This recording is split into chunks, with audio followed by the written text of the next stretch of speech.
He was my first love. I was his first relationship. Now he's gone silent after I told him everything. Hi everyone, I'm writing this because I genuinely feel hurt and confused and I need some honest outside perspectives. This was my first love and also his first ever relationship, and now it's like everything fell apart and I don't even know what happened. We were childhood classmates and reconnected after years. It turned into a long distance relationship. Things felt really deep and special and I always believed he loved me in his own way. I was patient with him because I knew it was his first time and I tried to give him grace when he couldn't express his emotions properly or didn't make big efforts. There were moments that really made me overthink. One day I mentioned, half joking but honestly serious, that if I ever found other girls' numbers in his phone, even classmates, I'd be upset. It was my way of expressing insecurity without being aggressive. Instead of comforting or reassuring me, he completely ignored the message. Not even a simple "don't worry" or anything, just brushed it off like it didn't matter. That silence really stuck with me. As time passed, things started to shift. About a week before our final breakup, his replies were dry and distant, sometimes just one message every 2 days. I felt totally disconnected, and this was during a time when I had just moved countries for my studies and was dealing with so much mentally and emotionally. I needed him to be present even a little, but instead I felt abandoned. He was preparing for his final exams. He's a med student and I know he felt a lot of pressure, but I felt really disconnected every time he was in his exam period. After trying to hold things together, I broke up with him, but a month later I came back because I still cared and wanted to fix things. I sent him long, honest messages and even voice notes explaining how much he meant to me, how hurt I was, how loyal I'd been. I even deleted all my social media during the relationship to show him he was my priority. I just wanted him to understand that I was hurting too, not just him. But his reply, it was honestly cold and kind of cruel. He told me I didn't care, that I played the victim, and even said something like, "You maybe have a personality disorder and I still want access to your emotions because you have some issues." I couldn't believe it, especially since he knew I was having panic attacks from everything that happened. And that message, I later found out it was written with chat or something like that. He couldn't even express his own thoughts to me, but still I didn't judge him for that. He never acknowledged my panic or how deeply this hurt me, and even after all that I forgave him, I still understood that maybe he was just overwhelmed. He's a med student and had exams during all this, and I tried to see things from his side, but I was going through a hard time too. Why did my pain not matter? This relationship wasn't toxic, it was actually loving and beautiful at many points. I think he just didn't know how to express himself, how to communicate, or how to handle conflict. Maybe he was shy or awkward, or maybe it was ego. I truly believe he's not a bad person, just emotionally immature and someone who takes things way too seriously sometimes. When I reached out again, I told him clearly, "If you ever want to talk calmly, I'm here, but if not, I'll take it as a sign this is over." And then I blocked him, not to hurt him, but to protect myself from another hurtful message. I later unblocked him, but he never reached out. Now I'm stuck in this space where I don't know if he'll ever come back or if this was just the end. I know I should move on, and I'm trying, but it still hurts like hell. I miss him. I think part of me is waiting, but also part of me knows that even if he comes back one day, I might not feel the same anymore. I'm kicking out my aunt and her 4 kids after she dropped/canceled the protective order I helped her get. Just a week after escaping her extremely abusive BF, I got a call last Tuesday saying my aunt and her 4 kids were on their way to me from 4 hours away. Her boyfriend of 11 years had just tried to kill her and the kids. I let them into my home. I fed them, clothed them, gave them beds. We called our side of the family, not her abusers, and everyone gave her full support. I took 2 days off work, got her a lawyer, helped her build her case, made sure she added important evidence to her order of protection, and drove her everywhere she needed to go. I took the kids out, bought them food, baked with them, and got her connected with a local agency that's ready to pay her first and last month's rent and cover housing until she gets on her feet. We live in Minnesota. We have great government and social support services. My extended family has been gathering money to help her. I've offered to help her move, pack her things, go to court with her, sign the kids up for school, and even babysit overnight when she finds work. I also missed preparing for an important interview for a grant I need to afford dental hygiene school, but thankfully I was able to reschedule. I deep cleaned her car, and because her ex has been circling my apartment looking for her, I even gave her my underground parking spot. I've talked her down from going back to him over 10 times, but just a few hours ago, she told me she only got the protective order for herself, not for the kids, and that I should stay out of it because she's got it handled. This man held a knife to her throat and said he was going to kill her and the kids while they were right there in the room. He's beaten her so badly he was bleeding all over the apartment while the kids were there. He's jobless, an addict, and dangerous. And what I'm telling you is only a tiny fraction of what he's done. But I'm tired. I've done everything. She can't keep wasting my time and endangering these kids for being ready to kick her out. My whole family is involved and on her side. We're currently saving up money for her. Tonight, I plan on talking to her again. If she doesn't go through with filing the full protective order for the kids, I'm going to airdrop all the photos and videos off her phone secretly, so there's at least some record. And if or when she goes back to him, I will call CPS yes, even though I know doing that will permanently destroy our relationship and make my whole family turn against me. My entire family, including extended relatives, has agreed that if she goes back to him,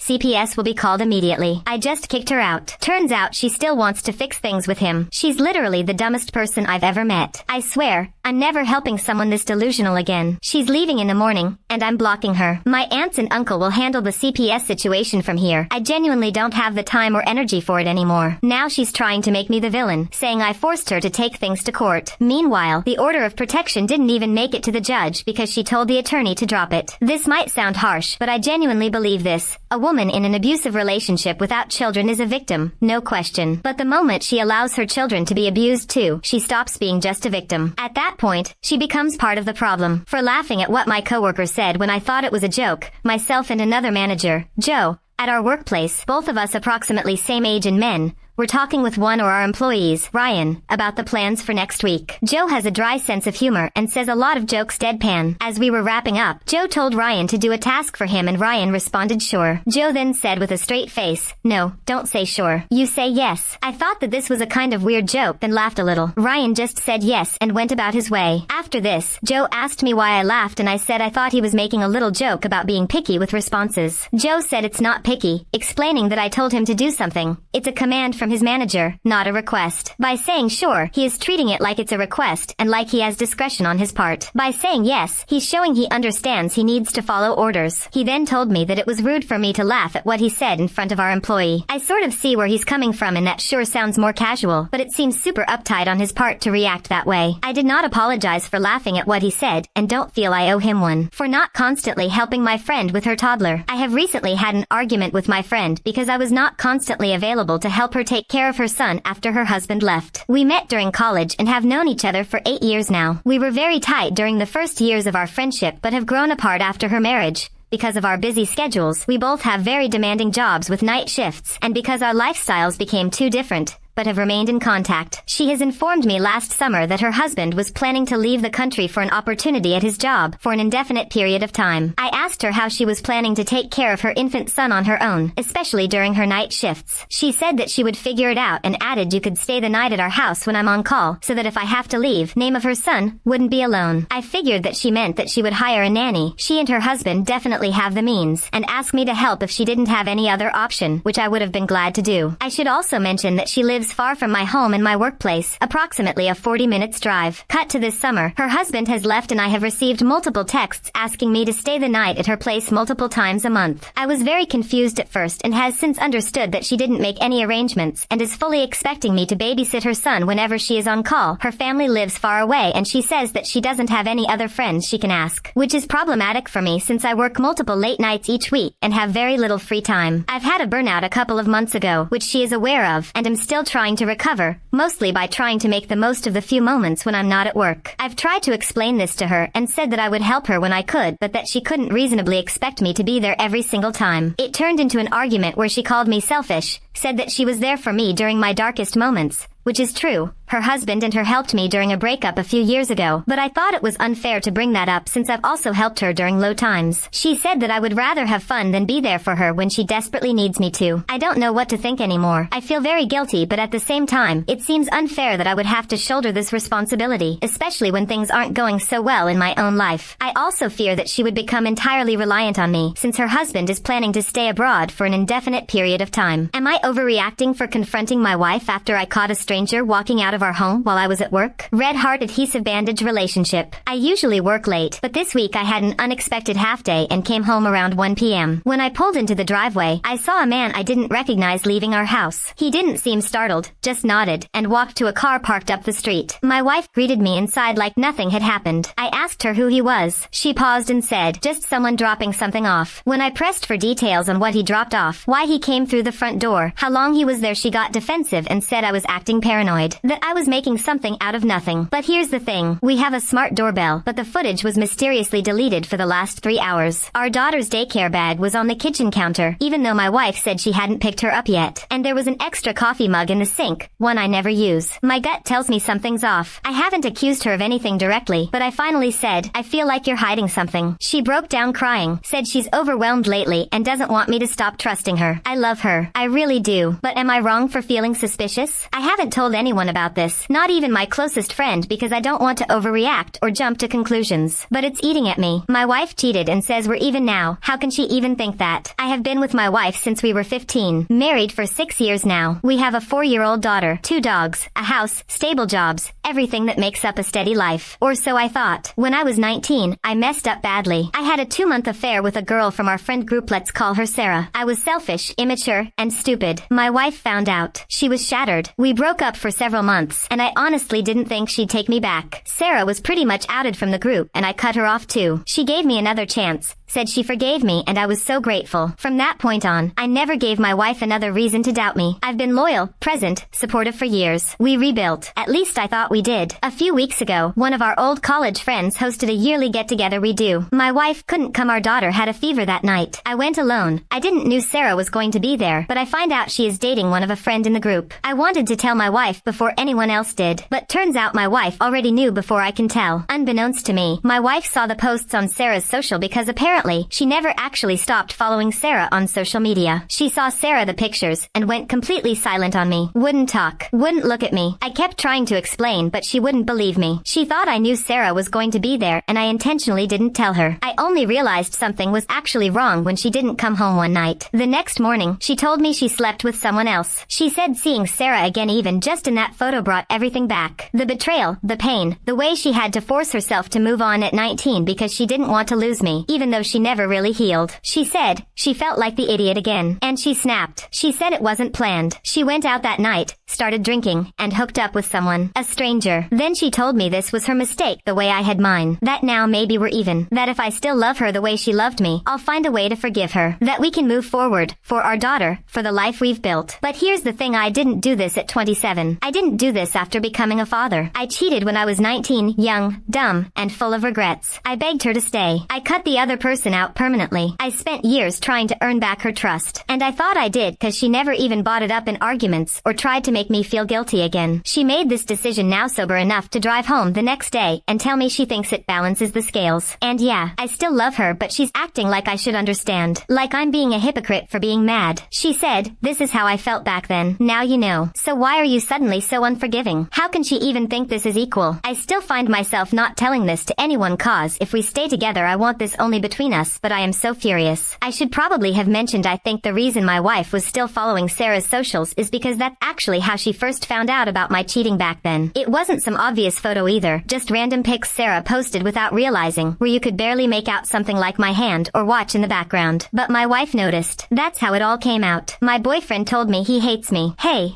Basically, my boyfriend and I went out a few days ago. He was in a weird mood all night because someone tried to break his necklace, and I spent about an hour calming him down. My friend was going home and she said she was walking back alone. I told her I would pay for her Uber, but then realized I had to go home with her because she had my key. My boyfriend didn't want to leave the club and tried to force me to stay, but I'm never going to let my friend go back alone just to be at the closing club. I was going back and forth between them both to try and get my boyfriend to come with me, and he ends up leaving me, his friend, and my friend in the opposite direction. I called him about 60 times, and where I had been drinking I was so anxious I was throwing up because we don't live in the area he left me in. Anyway, fast forward, he finally turns up an hour later and is screaming at me telling me to shut the fuck up, at which point his friend gets involved and tells him to stop. My boyfriend kept telling me that I had left him at the club, and after about 6 back and forths I asked his friend to back me up, the one that was there. Anyway, my boyfriend then came back to the house we were staying at after I walked home alone, and he started shouting at me for getting his friend involved, and he told me I hate you. I was really upset and woke up upset and told him what he said, and he said, yeah, I did hate you. I then asked him to please stop shouting at me and calling me names, and he said he would, but the next day did the same thing over something stupid. Am I overreacting for being upset? I can't talk to him because he's convinced it was my fault. I called OSHA on my job and nobody knows it was me that did it. This happened a little over a year ago. I work at a chain spa as an esthetician. Our building isn't in the best shape, but our property manager is notoriously difficult to deal with. We're in a small strip, and there's about 3 other businesses that share our strip. Our building had an issue. Can't remember if it was the roof or the AC unit, but water was leaking into the ceiling and causing water damage. We had to remove and replace several ceiling tiles before, but this time, it got really bad. A ceiling tile fell off in the hallway, and water was pouring from it. Want to know the solution my job came up with? They put a garbage bin underneath the leak and called it a day. day. We started calling it our Tranquility Waterfall as a joke. Imagine taking your client back for what's supposed to be a relaxing service, and you first have to pass the obnoxiously loud cascade of water flowing into an industrial-sized garbage can. Nobody was doing anything about it. Management seemed to think it wasn't that big of a deal, but the service providers were starting to get worried. Water damage was spreading to the massage rooms, and some therapists were worried a ceiling tile might fall on them or a client during a service. OMG. Can you imagine? LOL. It was a completely ridiculous situation. To make it worse, before they put the garbage bin down, water had already seeped into the carpet. So now the whole building smelled like mildew. Again, everyone was talking about it, but no one was doing anything. My coworkers were wondering when a client was going to finally call OSHA on us. I decided I didn't want to wait, so I went to their website and filed a complaint. On the website, they said it might take up to 30 days for any action to be taken. I kind of sighed and started to doubt myself. Maybe it wasn't that big of an issue. A few days later, I overheard my managers in the office talking about OSHA. Seemed like my complaint actually did something. We had to shut down for a few days. Everything got fixed, thankfully. I can't remember if the issue was with the roof or the AC unit. They had mold inspectors come out, and they must have found something because one of our massage rooms had to be completely gutted and redone, drywall and everything. It sucked being down a room for a while, but no one was complaining afterwards since the room was much nicer than it was before. LOL. I never told anyone at my job about it. I don't know why. It just feels slightly embarrassing for some reason. I don't want to be perceived as a Karen or complainer because I'm really not.